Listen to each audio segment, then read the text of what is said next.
But you need to respect our time, respect the doctor's time, respect the tech's time, respect your pet's time, respect other people that's here for their appointments time. People have pets that's out here that's suffering, that need help.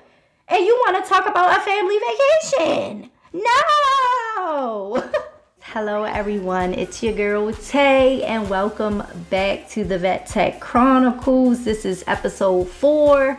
Meeting the pet owners. Okay, there is a different array of pet owners, and this is part 1 because we have to go over a lot of different types of pet owners. Okay, but before we get into that, follow me on all social media at LetsTalkWild, Facebook, Instagram, Twitch, YouTube, all the social media. You know, give your girl a thumbs up, a like, a share, and a follow. Okay, so first up, we're gonna talk about the long term clients. Okay, they may have vet techs that they personally prefer, and don't catch feelings. Okay, a lot of technicians, when they start, they catch feelings if a client wants to say, hey, is this technician here today because you know, that's who I want to see. Don't catch feelings, because these clients and these pets have formed bonds and relationships with their technician. So don't catch feelings if they ask for a particular technician and they don't want to see you. And eventually, as you progress in the profession, you'll end up with your own relationships and stuff, and you'll have, you know, clients asking for you. So you know, you just gotta, you know, build up your personal clientele, you know. They can be nasty, okay, and rude towards you. Like when you're new and you're starting, some of the clients will realize that you're new and they'll ask you personal questions, which you don't have to answer any of their questions when they ask you personal stuff. You do not have to answer that stuff. You can just politely keep it professional, okay? You might have to learn different ways to dodge certain questions they may ask you. Sometimes they make it so uncomfortable though. Some of them are very disrespectful, which you don't have to put up with. And a lot of technicians that I know put up with it, and it's so sad because I don't put up with it. I will tell the technicians, hey, I'm not seeing this certain person because every time I see them, they are rude to me. And, you know, clients can be bullies. So, and sometimes your senior technicians will send you into that person. They know that person is rude, but they'll send you in anyway to just like, you know, some of them think it's funny. I've watched them like send new people in and think it's funny. Like, oh, so-and-so's going to chew her up. And like, why is that funny to you? That's not funny. That's not funny to me. Like, you're the senior tech. You need to go in here and handle this person accordingly. And stop like encouraging this bullying behavior within the workplace with new people and hazing and thinking all of this negative stuff that you're doing to them is funny, because it's not. It's real clown behavior that's going on. For me, like, I've personally excused myself from you know, clients. But like, I'll be right back, you know, and I'll go in the back like, hey, I'm not doing this person. What I've seen in the community, Black women, Black people in general, we speak up on this, and we're deemed as the angry Black woman. You're being difficult. I'm not being difficult. This client is rude, and instead of you speaking up for your staff, you just laugh it off and go in there like it's no problem. Senior staff and the vets and the doctors and the owners, they go in there and just Kiki laugh, nobody puts this client in their place. So when they continue to come in with their pet, the negative rudeness and behavior just continues, and it's so negative. And usually nobody will say anything to these rude people. They don't care because they're bringing in money. But they consistently disrespect your staff. And it's disgusting. And it needs to stop. This is one of the things that needs to change. Stop encouraging and just letting this negative energy and all this rudeness from your clients just go on, like you don't say anything about it. You don't check their behavior. And it's a polite way to do things. And if they have a problem with that, they need to find a different hospital. Because staff should not be subjected to this rudeness and nastiness. I've had, people just have attitudes with me. And it's like, some people may have a bad day. That's understandable. But then I see you talking to the other technicians, the Caucasian technicians, all of them, and you're smiling, everything cuckoo kiki. But when we go and get in the room, when I call you into the room with your pet, you giving me the grill, like grilling me down, and attitudes. I'm asking you questions. You're being difficult. You won't answer my questions. Do you want a Caucasian technician? Because you can say that. Because I don't want to help you. Somebody else here will help you, but I'm not going to sit here and have you be rude to me and disrespectful. I've had clients lie and say, oh, she didn't ask me that, or I didn't say that. Yes, you did. Yes, I did ask you that.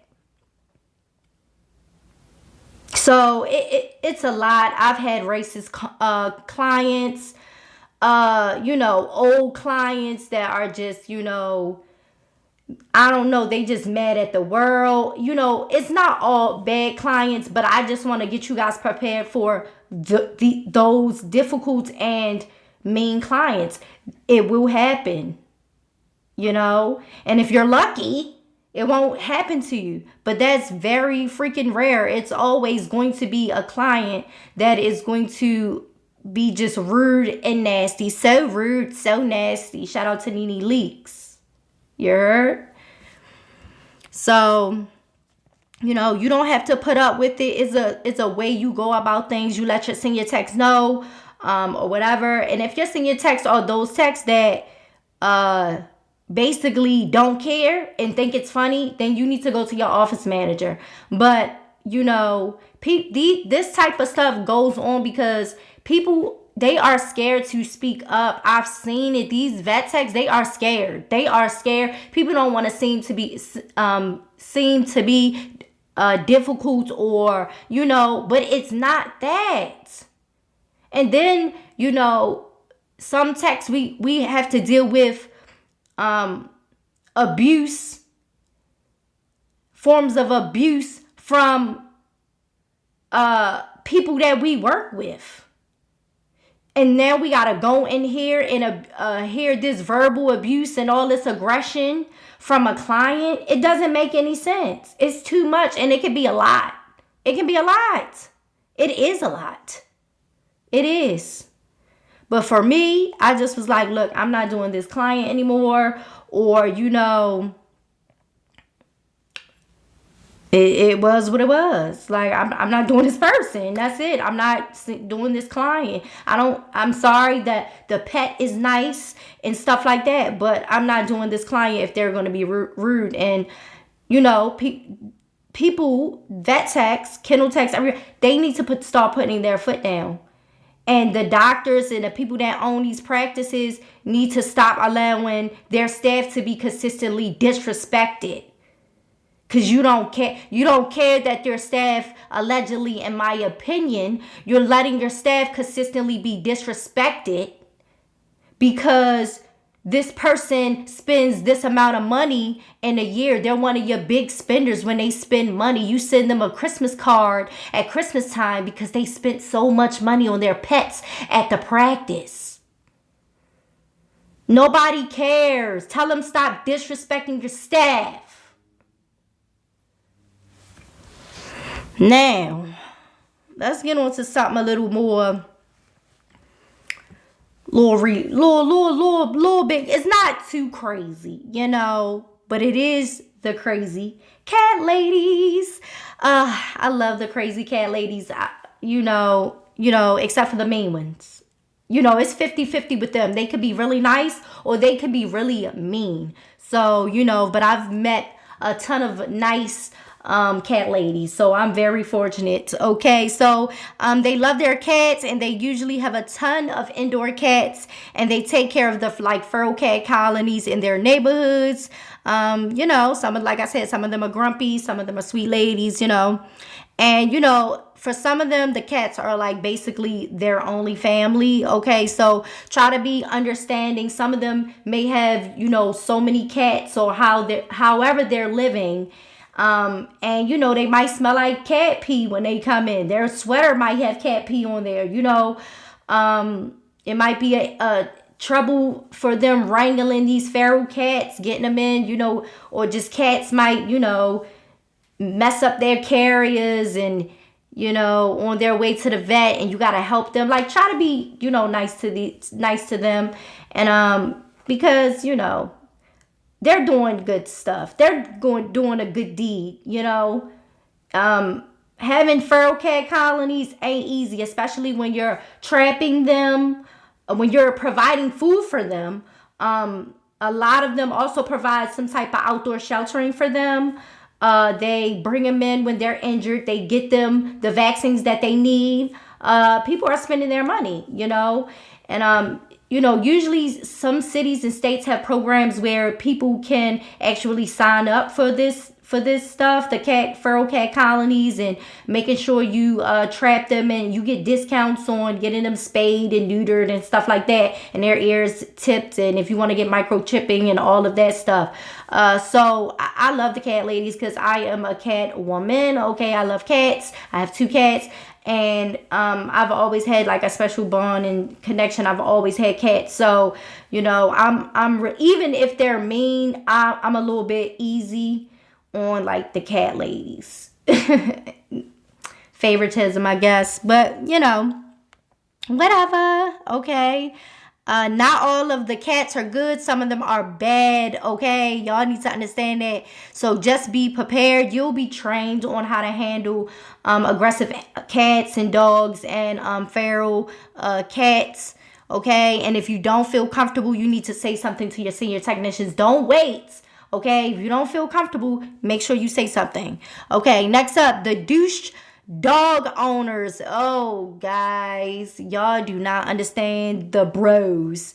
The bros that coming in with these bad dogs, okay? They know that their dogs are aggressive. We've told them consistently, hey, we can't touch your dog. We can't do anything with your dog. Let's try a muzzle. Bring them in with the muzzle. They'll bring the dog in, and the dog won't have a muzzle. And they will act like you never told them. And you've seen them about 15 times and told them each time, hey, you need a muzzle. Not even 15 times, because ain't nobody going to know 15 times. Maybe two times. And now we're like, no, if you really want to get something done, the doctor might prescribe a sedative to make the dog a little, calmer when it comes in. But ain't nobody waiting no 15 days. I was just exaggerating, okay? Yeah. So, they'll still bring the dog in, no muzzle. They'll say, we'll give them the sedation pills. They'll come in for their appointment. Oh, he's been sedated. She's been sedated. They won't be sedated. You'll be lying about giving a pill. It's just a mess. Some of them, the owners, treat their dogs not like dogs. They'll treat them like they're not even part of the family. They don't, I didn't mean to say they don't treat them like their dogs. They don't treat them, like their family. And it's really annoying. people will come in and they're irritated that the dog is sick. Animals get sick like humans. You knew that when you got a dog. You knew that when you got a cat. You knew that when you got a rabbit. You knew that when you got a ferret. You knew that when you got a snake. You knew that when you got that parrot. You understand? So it's like, don't come in here and tossing them around. Sit down, sit down, sit down, Josie, sit down. Sir, you sit down. Give me Josie. Let me take her in the back and see what's going on with her. Because you stressing her out right now. And I need you to calm down. Okay? It's like, seriously. Like, you're supposed to like love on them, and they just treat them like they're a nuisance and they are a burden, and I hate it. I hated it like so much. And it's like very like uncomfortable and unsettling. And then I'm always like, oh my goodness, they probably don't even get no love at home. Like, it used to bother me so bad. Just thinking about that, it's just making me sick to my stomach. Just, animals have issues. They are, they're your fur children. Real human children get sick. So, why is the animals exempt? So I know people be wanting pets and stuff, and they don't have the financial ability to, handle certain things that may happen with their pets.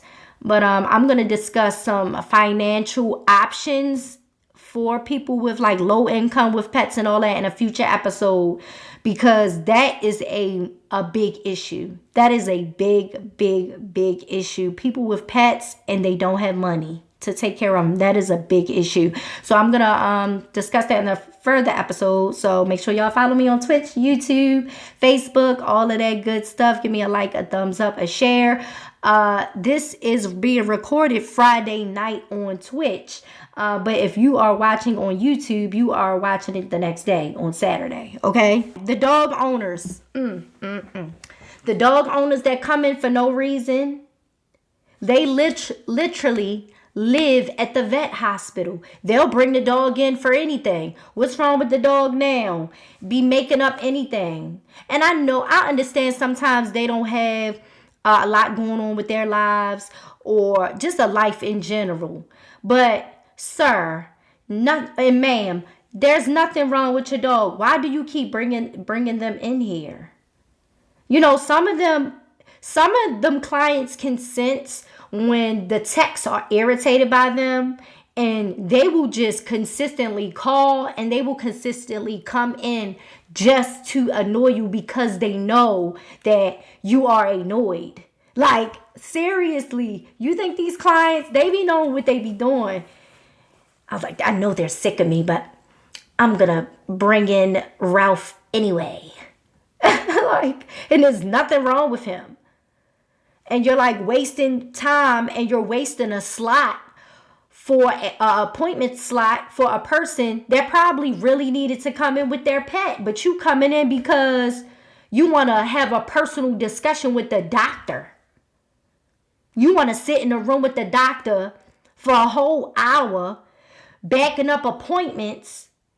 And we want to get home. The technicians want to get home. We want to go home to our families. Some vet techs work all day. I used to pull doubles. 12 hours. Like, ma'am, I want to go home to my kid. I want to go home to my pets. Can you want to have this personal discussion with the doctor? Get his cell phone number, get her cell phone number, and call her after work. We got a line of people out here now irritated, animals frustrated, because you want to have a whole discussion about going down to Ocean City or going to Atlantic City with your kids and with your family. We don't have time for that. We got animals that need assistance. We got patients in here that need a doctor. But you taking up all this time, and they will get irritated if, you're trying to like rush ahead. But you need to respect our time, respect the doctor's time, respect the tech's time, respect your pet's time, respect other people that's here for their appointments time. People have pets that's out here that's suffering that need help. And you want to talk about a family vacation? No. Like, y'all. Like, just staff, just all in the back, just like, oh my goodness, can we figure out a way to get the doctor out of the room, because we can't take this. You know, people are upset. You know, it's just a lot, you know. So basically, this was the end of that. Okay, guys, this was meeting the pet owners part 1. We went over the long-time clients, the crazy cat ladies, and the douche dog owners, okay? Which can also be douche cat owners, okay? This was a great episode. This was a great episode. Yeah. Thanks for everyone that came and tuned in. If you're watching on YouTube, Twitch, I appreciate it. If you are listening on Buzzsprout or any other podcast, place, I appreciate you. This will be going up on the Let's Talk Wild podcast, everywhere where podcast is available soon. And I will be also launching the Let's Talk Wild website, okay, soon as well. I'll keep you guys updated on that. But the website, you will be able to come and get, everything, your celebrity pet news, your animal news, and the Vet Tech Chronicles. My personal blog, I dig deep into, animal spirit guides and animal spirituality. So lots of poems and stuff, storytelling about, and respecting the animals. So that is on WordPress. Y'all can go ahead and look up that. But once I launch the website, everything will be in one place. So I'm really excited for that. But I'm going to wrap it up, guys. I appreciate you guys for joining me this evening, this Friday night. It's Saturday if you're watching it on YouTube or whenever you're watching it. I appreciate you just for, coming to tune in and spend this time with your girl and listen to what I have to say. I love you guys so much. Love yourself. Love one another.